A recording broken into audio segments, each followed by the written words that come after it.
નમસ્કાર મિત્રો, આપણી આ જનરલ નોલેજના ક્વેશ્ચન્સની સિરીઝમાં આપણે આજે આગળ જઈએ તે પહેલાં કેટલાક બેન્કિંગ ઇન્ડસ્ટ્રી સાથે જોડાયેલા કેટલાક ટર્મ્સ છે અથવા ટર્મિનોલોજી છે, શબ્દ પ્રયોગો છે, એની સમજ આપણે મેળવવી જરૂરી છે. કારણ કે સતત જ્યારે પણ બેન્કિંગ ઇન્ડસ્ટ્રીની અંદર અથવા દેશની અંદર મોંઘવારી સાથે જોડાયેલા પ્રશ્નો ઊભા થાય છે ત્યારે રિઝર્વ બેન્ક આ કેટલાક ટૂલ્સ ઉપયોગમાં લે છે અને એ ટૂલ્સ સાથે જોડાયેલા આ શબ્દ પ્રયોગો છે. એટલે બેન્કિંગ ઇન્ડસ્ટ્રી સાથે જોડાયેલી કોઈ પણ વ્યક્તિએ અથવા ઇવન ભારતના નાગરિકે પણ આ શબ્દ પ્રયોગો અને એની અર્થતંત્ર પરની અસર જાણવી જરૂરી છે. તો જુઓ, તમારા સ્ક્રીન પર સૌથી પહેલી વિગત છે અને એ છે CRR, જેને આપણે કહીએ છીએ કેશ રિઝર્વ રેશિયો. તમારા સ્ક્રીન પર જુઓ, કેશ રિઝર્વ રેશિયો કે જેને નક્કી કરે છે રિઝર્વ બેન્ક. આ કેશ રિઝર્વ રેશિયો જે છે એ દરેક બેંક પાસે એમના ગ્રાહકો પાસેથી જે કુલ થાપણો આવે એ થાપણો પૈકી કેટલી રકમ એમણે કેશ રિઝર્વ તરીકે એમણે RBI પાસે રાખવી, રિઝર્વ બેંક પાસે રાખવી, એનો પ્રમાણ અથવા એનો રેશિયો અથવા એની ટકાવારી નક્કી કરે છે.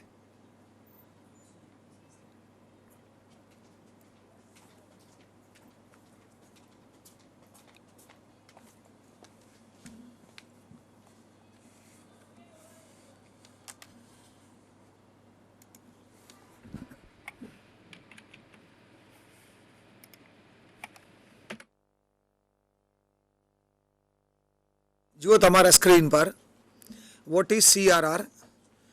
CRR stands for Cash Reserve Ratio. A CRR is the percentage of bank reserve to deposits which is to be kept with the RBI. એટલે માનો કે કોઈ બેંક પાસે 500 કરોડ રૂપિયાની થાપણ છે તો RBIએ નક્કી કર્યું હોય કે એના 2% જેટલી રકમ એમણે RBI પાસે કેશ ડિપોઝિટ તરીકે જમા રાખવી, તો 500 કરોડના 2% જેટલી રકમ એ બેંકે RBI પાસે રાખવાની રહેશે. એને CRR કહેવામાં આવે છે અથવા કેશ રિઝર્વ રેશિયો કહેવામાં આવે છે. It is known as cash asset ratio or the liquidity ratio. એટલે જ્યારે બેંકને જરૂર પડે ત્યારે RBI પાસેથી આ રકમ એ બેંક પોતાના આર્થિક વ્યવહારો ચલાવવા માટે એનો ઉપયોગ કરી શકે છે. CRR is used as tool in monetary policy which influence country's economy. બજારમાં ફરતા નાણાંનો જથ્થો જો વધી જાય તો લોકોની ખરીદ શક્તિ વધે અને ખરીદ શક્તિ વધે તો માંગ વધે અને માંગ વધે તો મોંઘવારી વધે. એને જો કંટ્રોલ કરવી હોય તો RBI બેન્કો માટેના આ રેશિયોની અંદર વધારો કરે. કેશ રિઝર્વ રેશિયો માનો કે 2% હોય, એના બદલે એને 2.5% અથવા 3% કરે તો એના કારણે બેન્કોએ પોતાની થાપણો પૈકીની વધુ રકમ RBI પાસે જમા રાખવાની હોય. એટલે બેન્કો પાસે ધિરાણ કરવા માટેની રકમ ઓછી થાય, જેના કારણે બજારમાં ફરતા નાણાંના જથ્થા ઉપર આડકતરી અસર થાય અને એના કારણે મોંઘવારી કાબૂમાં આવી શકે. તો આ એક બહુ જ અગત્યનો રેશિયો છે CRR. એવો જ એક બીજો રેશિયો છે તમારા સ્ક્રીન પર જેને કહેવાય છે SLR, જેને કહીએ છીએ સ્ટેચ્યુટરી લિક્વિડ રેશિયો અથવા reserve. It is percentage of deposits the bank has to maintain in form of gold, cash or other approved securities. It regulates the credit growth in India.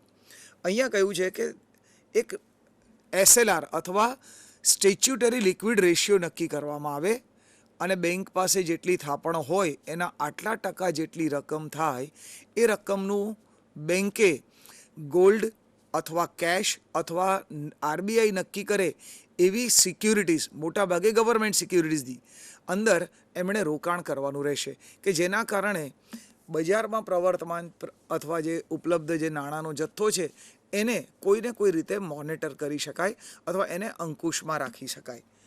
એ પછીનો છે what is PLR? PLR means prime lending rate, the interest rate that commercial banks charge their best most credit worthy customers. એટલે આ એવો prime lending rate છે કે જે bank પોતાના સૌથી સદ્ધર ધિરાણ લેનારાઓ છે એમને નીચામાં નીચો વ્યાજનો દર ઓફર કરે છે. આપણા દેશની અંદર ખાસ કરીને એગ્રીકલ્ચર સાથે જોડાયેલું જે ધિરાણ છે એ મોટાભાગનું ધિરાણ આ પ્રાઇમ લેન્ડિંગ રેટના આધારે કરવામાં આવે છે.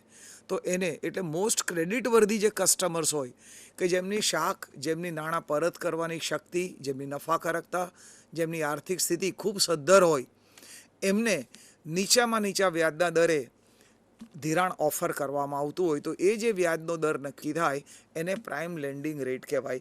It is minimum lending rate at which credit line is offered to prime lenders. એ પછીનો રેશિયો છે વોટ ઇઝ રેપો રેટ. અહીંયા બે શબ્દ પ્રયોગો વારંવાર વપરાય છે. One is the repo rate and another one is the reverse repo rate. તો પહેલાં સમજીએ કે રેપો રેટ એટલે શું. When the banks are having shortage of funds, માનો કે કોઈ બેંક પાસે 500 કરોડ રૂપિયાની ગ્રાહકો પાસેથી થાપણો આવી છે, એ પૈકી 50 કરોડ એમણે CRR કે SLR તરીકે RBI અથવા બીજી ડિપોઝિટ્સની અંદર રોકવાના છે, તો એ બેંક પાસે 450 કરોડ રૂપિયા ધિરાણ તરીકે આપવા માટે ઉપલબ્ધ છે. પણ ધિરાણની માંગ એના કરતાં વધારે હોય. માનો કે 600 કરોડ રૂપિયા માટે ગ્રાહકો ધિરાણ ની અપેક્ષા બેંક પાસે રાખી રહ્યા છે. બેંક પાસે ધિરાણ કરવા માટે ફંડ ઉપલબ્ધ છે ફક્ત 450 કરોડ. તો આજે બાકીના 150 કરોડ રૂપિયા ખૂટ્યા એ માટેની આ વ્યવસ્થા છે. તો એ માટે આ બેંક ધિરાણ માટેની ખૂટતી રકમ RBI પાસેથી ઉછીની લેશે અને એ માટે RBI આ બેંક પાસેથી જે વ્યાજનો દર ચાર્જ કરશે એને રેપો રેટ કહેવામાં આવે છે. એટલે આ કોઈ બેંક RBI પાસેથી લોન લે એના ઉપર RBI જે વ્યાજનો દર ચાર્જ કરે એને રેપો રેટ કહેવાય છે. When the banks are having shortage of funds they borrow it from reserve bank. જ્યારે બેંકને ધિરાણ માટે નાણાંની જરૂરિયાત હોય ત્યારે એ રિઝર્વ બેંક પાસેથી નાણાં ઉછીના મેળવશે. Repo rate is the rate at which banks borrow money from RBI. RBI પાસેથી જે વ્યાજના દરે બેંકો નાણાં ઉછીના મેળવે એ આ વ્યાજનો દર છે repo rate. Low repo rate means banks are getting cheaper rate loans from RBI. સામાન્ય રીતે બજારમાં પ્રવર્તમાન વ્યાજનો દર હોય એના કરતાં 1% ઓછા વ્યાજે RBI બેંકોને આવી સગવડ આપતી હોય છે કે જેના કારણે પ્રાઇમ લેન્ડિંગ રેટ બેંકો મેનેજ કરી શકે અને સાથે પોતાનો એડમિનિસ્ટ્રેટિવ એક્સપેન્ડિચર છે એ પણ એમાંથી મેન્ટેન કરી શકે. When repo rate increases borrowing from RBI becomes more expensive. જો RBI આ વ્યાજનો દર અથવા રેપો રેટ ઊંચો લઈ જાય, અત્યારે માનો કે 6% છે એના બદલે 7% લે, તો બેંકોને ઊંચા વ્યાજે આ રકમ મળે તો એના કારણે બેંક જે ધિરાણ કરે એ પણ એના કરતાં ઊંચા વ્યાજે કરે. આમ એક મિકેનિઝમ એવું છે કે જેના કારણે એની નાણાંની પ્રવાહિતા ઉપર અથવા નાણાંના જથ્થા ઉપર કંટ્રોલ કરી શકાય. એનાથી reverse, what is reverse repo rate. Reverse repo rate એટલે કોઈ બેંક પાસે આનાથી રિવર્સ પોઝિશન હોય. માનો કે 500 કરોડ રૂપિયાની થાપણો છે, એમાંથી 50 કરોડ એમણે નિશ્ચિત ડિપોઝિટ્સ રાખી છે અથવા CRRમાં જમા રાખ્યા છે, બાકીના 450 કરોડ રૂપિયા એ ધિરાણ તરીકે આપવાની સ્થિતિમાં છે, પણ ધિરાણ માટેની માંગ જ ફક્ત 200 કરોડની છે. તો બાકીના જે રહ્યા 250 કરોડ એ જો બેંક કોઈ જગ્યાએ ઇન્વેસ્ટ કરે નહીં અને એના ઉપર વ્યાજની આવક મેળવે નહીં તો પોતાના થાપણદારોને એ વ્યાજ ચૂકવી શકે નહીં. એ સ્થિતિની અંદર આવા જે ફાજલ નાણાં છે એ નાણાંનું બેંક RBIમાં ઇન્વેસ્ટમેન્ટ કરશે અને RBI એમને આ થાપણ ઉપર વ્યાજ આપશે, જેને કહેવાય છે રિવર્સ રેપો રેટ. જો તમારા સ્ક્રીન પર what is reverse repo rate. Banks lend the money to RBI for safeguarding the money with good amount of interest. એટલે એક કામ થાય કે બેંકને વ્યાજ પણ મળે, બીજું આ નાણાં RBIમાં ડિપોઝિટ કરવામાં આવ્યા હોય તો એમાં કોઈ ઘાલખાત પડવાની અથવા સમયસર પાછા ન મળવાની કે વ્યાજ ન મળવાની એવી કોઈ શંકા રહેતી નથી, સંપૂર્ણ સેફ છે. અને third one, an increase in reverse repo rate can cause the banks to transfer more funds. જો RBI આ રિવર્સ રેપો રેટ ઊંચો લઈ જાય તો બેંકોને RBIમાં પોતાની થાપણોનું ઇન્વેસ્ટમેન્ટ કરીને વધુ આવક મેળવવાની ઈચ્છા થાય અથવા બજારમાં ફરતા નાણાંના જથ્થા ઉપર નિયંત્રણ આવે અને એ રીતે મોંઘવારી ઉપર પણ કંટ્રોલ મેળવી શકાય. તો આ 4 બહુ મહત્ત્વના પાઠ જોયા. એ પછી એક શબ્દ પ્રયોગો આપણે ઘણા સમયથી સાંભળી રહ્યા છીએ, સબપ્રાઇમિંગ સબ પ્રાઇમ લેન્ડિંગ, અને એ પહેલાં એક વર્ડ આપણે સાંભળ્યો સબ પ્રાઇમ ક્રાઇસિસ.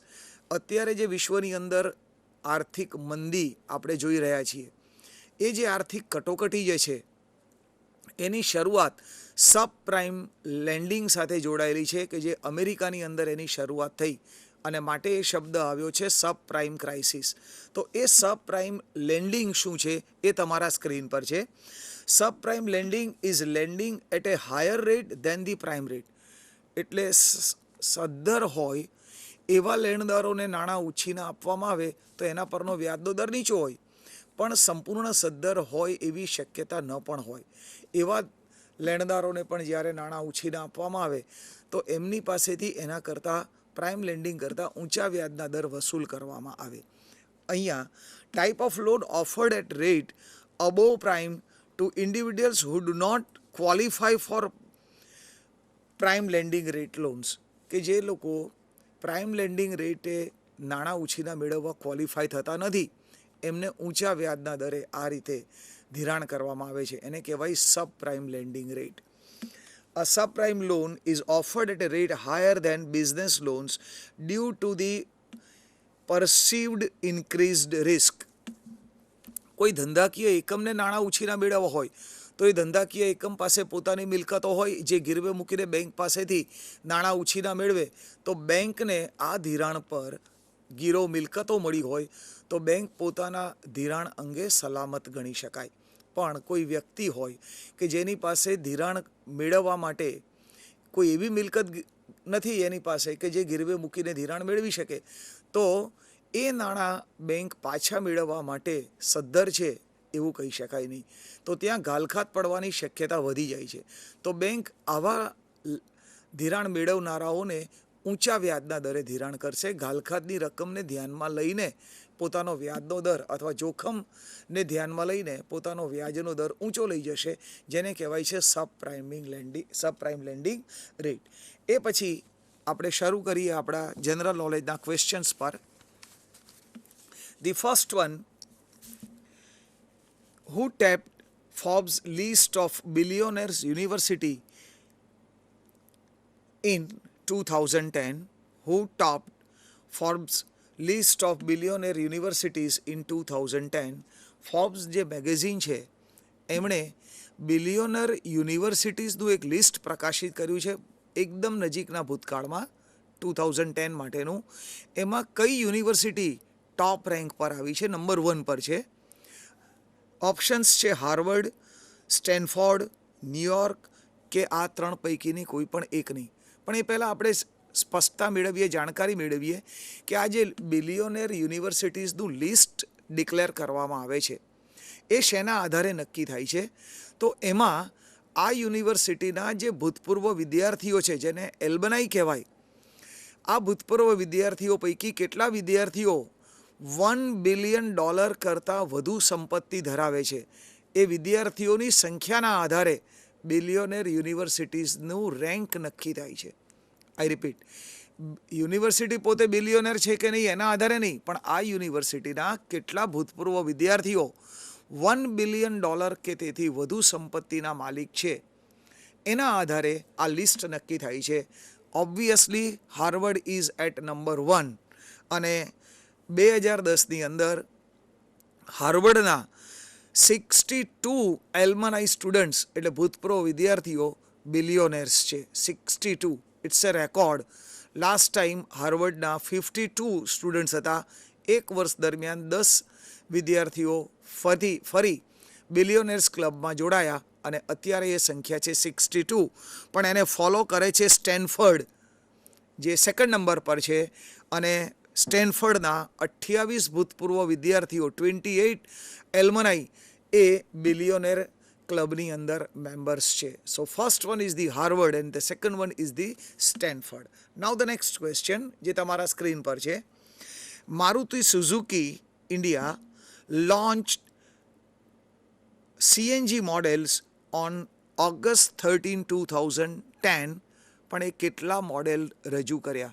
જુઓ અહીંયા CNG મોડેલ એટલે કોમ્પ્રેસ્ડ નેચરલ ગેસથી ફ્યુઅલનો ઉપયોગ કરીને વાહન ચાલી શકે એવા મારુતિએ મોડેલ લોન્ચ કર્યા, એટલે ડ્યુઅલ ફ્યુઅલ વાપરી શકે, પેટ્રોલ કે ડીઝલ પણ વાપરે, સાથે સીએનજીનો પણ ઉપયોગ કરી શકાય એવા 5 મોડલ રજૂ કર્યા છે. The right answer is the 5. પણ કઈ મોડેલ્સ છે?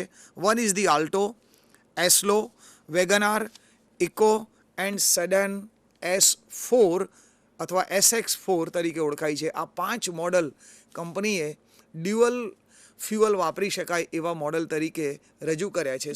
So the right answer is the 5. એ પછીનો question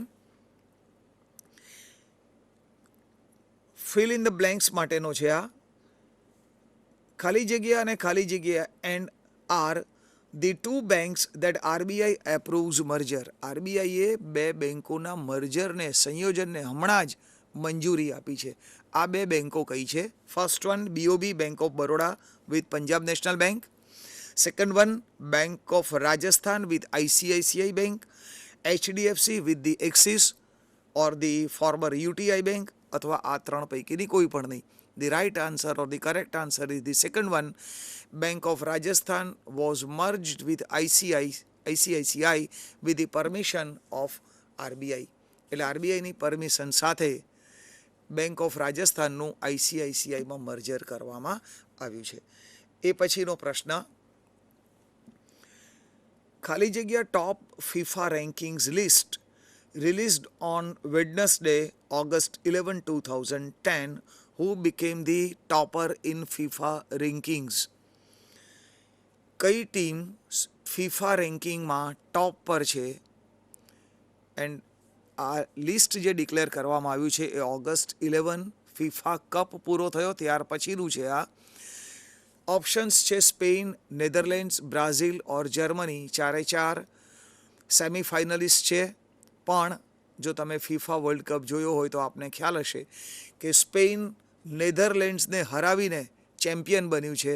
so obviously Spain is at the top and second number holds by the Netherlands. એટલે first Spain is the correct answer. પણ Spain final